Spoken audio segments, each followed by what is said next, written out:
लखनऊ के विभूति खंड थाने में वकीलों ने हंगामा किया। इस दौरान वकीलों ने थाने के अंदर घुसकर पुलिसकर्मियों से धक्का मुक्की की और जमकर नारेबाजी की।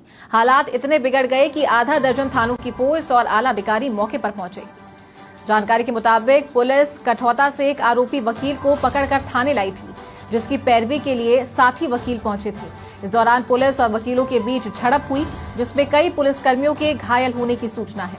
घटना के बाद थाने में अफरा तफरी के हालात बन गए।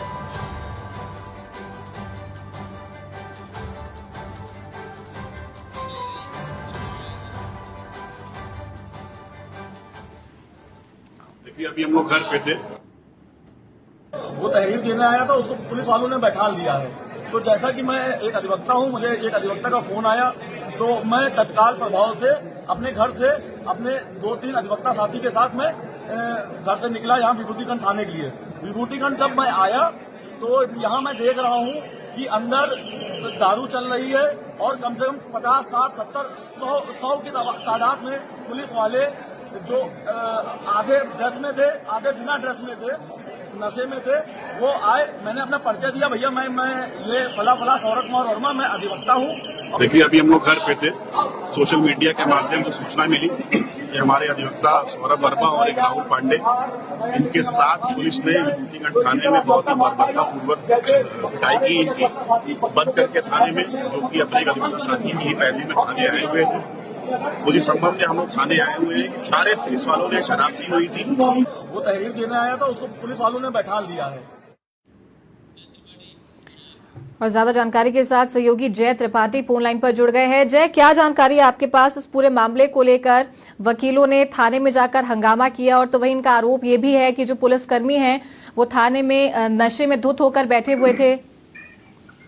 देखिए चारू, बिल्कुल आपको बताना चाहेंगे, राजधानी लखनऊ में जहां एक तरफ लोग रंग खेल रहे हैं, होली का त्योहार मना रहे हैं, वहीं दूसरी तरफ इस तरीके का मामला सामने आता है। ये मामला पूरा गोमती नगर के विभूतिखंड थाना क्षेत्र का है, जहां पे कठौता जेल पे सौरभ वर्मा अधिवक्ता हैं। वो उन्होंने एक पैरवी के तौर पर कहीं न कहीं विभूतिखंड थाने गए थे और वहां पर वो एप्लीकेशन दे रहे थे, लेकिन वहां लोगों का, अधिवक्ताओं का आरोप है कि लगातार जब वहां वो पहुंचे तो देखा वहां का नजारा बिल्कुल अलग ही नजर आ रहा था कि जिस तरीके से कहीं न कहीं प्रशासनिक अधिकारियों ने निर्देश दिए थे कि होली के त्योहार पर सभी लोग पूरी तरह से कहीं न कहीं ध्यान दें, कहीं किसी तरीके का कोई बवाल न होने पाए और पुलिस अपनी प्रशासनिक कार्रवाई को बड़े अच्छे तरीके से करे। लेकिन थाने का जो नजारा था, उन लोगों का साफ कहना है कि वहां पे दारू चल रही थी, लोग पुलिस की वर्दी में भी थे, दारू पी रहे थे और बिना वर्दी के भी लोग वहां पर दारू पी के अभद्र भाषाओं का प्रयोग कर रहे थे। तो जब सौरभ वर्मा ने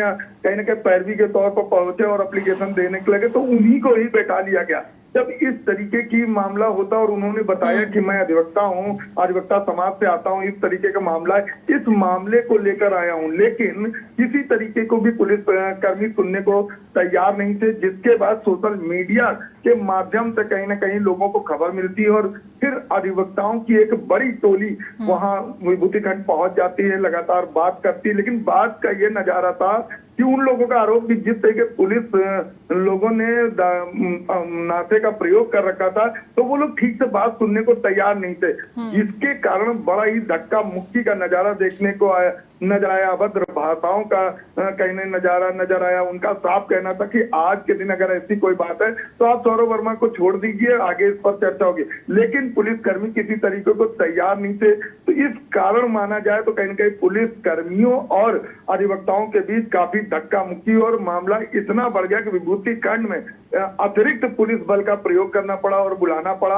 और उसके बाद अगर हम बात करें तो विभूतिखंड में जिस तरीके से बात की जाए, आला अधिकारियों ने अधिवक्ताओं से बात किया कि इस मामले को आगे कहीं न कहीं बात किया जाएगा, लेकिन अभी आप जाइए। लेकिन कहीं भी अधिवक्ता वापस होने को तैयार नहीं थे। उनका साफ कहना था जिस तरीके से हमारे साथ अभद्र भाषा का प्रयोग किया गया, या जिस तरीके से हमारी सुनवाई नहीं हो रही, या हम लोगों के साथ जिस तरीके से गलत ढंग से किया गया है, तो इसके लिए कहीं न कहीं प्रशासन को हमसे माफी मांगनी चाहिए। अगर इस चीज को अगर नहीं मांगेंगे तो आगे हम लोग कहीं न कहीं प्रदर्शन भी करते हुए नजर आएंगे। हालांकि अगर हम बात करें इस पर, जिस तरीके से कल ये मामला हुआ, आज पुलिसकर्मी पूरी तरह से होली मनाते हुए नजर आ रहे हैं। आगे कहीं न कहीं इस पर पूरी तरह से चर्चा होगी और देखा जाएगा कि आखिर इसमें कौन कौन सी गलतियां हैं, कौन से लोग लिप्त हैं। यदि अगर पुलिसकर्मी लिप्त नजर आएंगे तो अधिकारी उस पर भी कार्रवाई करते हुए अवश्य नजर आएंगे।